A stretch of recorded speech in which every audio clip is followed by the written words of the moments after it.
One of the questions I get a lot is whether I should get a legal separation or divorce. And it's an interesting question, really, because under California law, you have the choice. As the terms would imply, a divorce is a complete separation, severance of the marital contract. Marriage is a contract under California law between two adults. Differences in the cases really are very minimal. A legal separation will cover exactly the same overriding issues as a divorce case. It will deal with separation of assets and debts, i.e., property. It will deal with support. It will deal with custody if there are minor children involved. But the key difference when a legal separation is completed, we receive what's called a judgment of legal separation versus judgment of dissolution or divorce.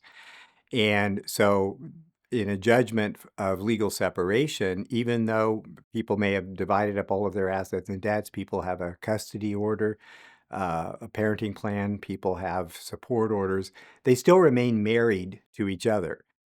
So, why would somebody do that? Number of reasons. Number one, if somebody is new to the state and they're at a point where they want to end the relationship, one of the ways in which they can move that process forward is by filing a petition with the court for a legal separation. Before a divorce can be filed in California, the state law requires that a person be a resident of the state for a minimum period of 6 months.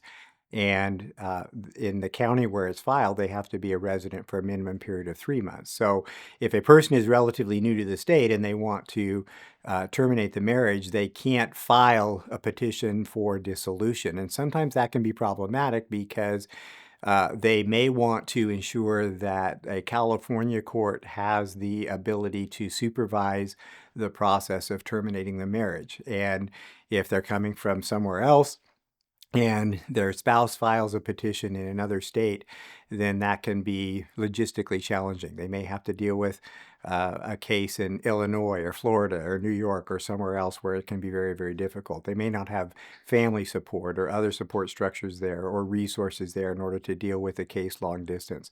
So, a petition to begin a case by filing a legal separation in California can be started right away. There is no minimum residency requirement to begin a legal separation. So, strategically speaking, one of the key differences is that a person new to the state can immediately file a petition for legal separation.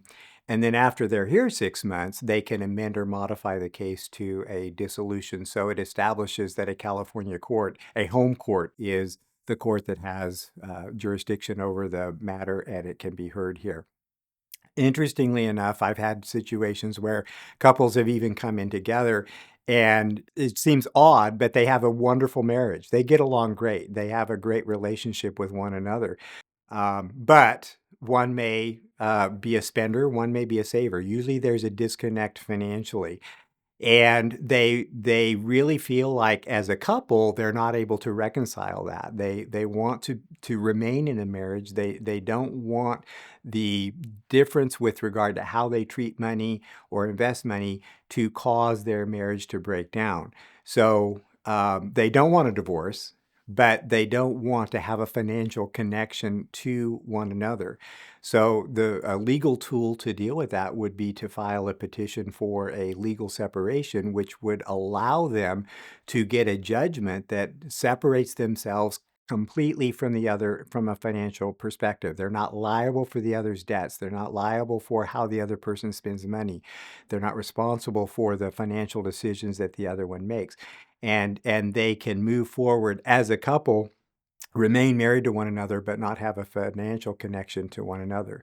I've seen situations where typically maybe with an older couple, they are at a point where maybe they've been together a long time even, and they just don't want to be together any longer. Fairly amicable relationship, and they want to not be together as a couple, but often there's a health insurance issue. And so one may have insurance through work, The other has no insurance. They're not old enough for Medicare benefits yet. So, in many cases, a petition for legal separation will allow them to separate themselves for all intents and purposes from a couple in a marital relationship, but because in terms of their finances and support and things like that, they can move on with their lives. But by remaining married with a legal separation, then the spouse without health insurance, in many cases, can remain on the other's health insurance, and they're okay with that. I've had situations also where sometimes a long-term relationship, there may be an issue or problem, maybe substance abuse, maybe severe medical condition, where they really don't want to end the relationship. They want to remain together as a couple.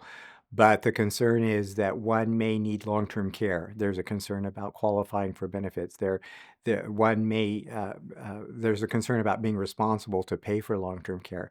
I had a situation on more than one occasion where they one was maybe operating a motor vehicle under the influence, and there was concern about uh, a vehicle accident causing severe injury or death to somebody else, and a person didn't want to become financially responsible for that because they were married. And again, under California law, community liabilities could affect the marriage. So they don't want, for whatever reason that are personal to them, don't want to end the marriage. They want to remain married to one another, but they don't want to have a financial responsibility for the other's bad choices or medical crisis that can cause a problem. So there are a lot of reasons why a legal separation may make sense.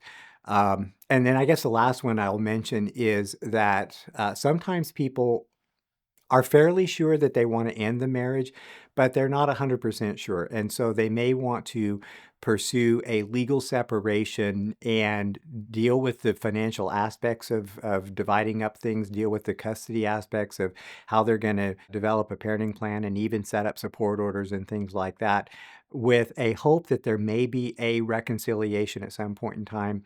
But in case there is not a reconciliation, they're able to, at whatever point in time, for whatever reason may make sense, tackle those problems earlier rather than later, and then maybe at a later point in time, ultimately decide to terminate the marriage with a divorce.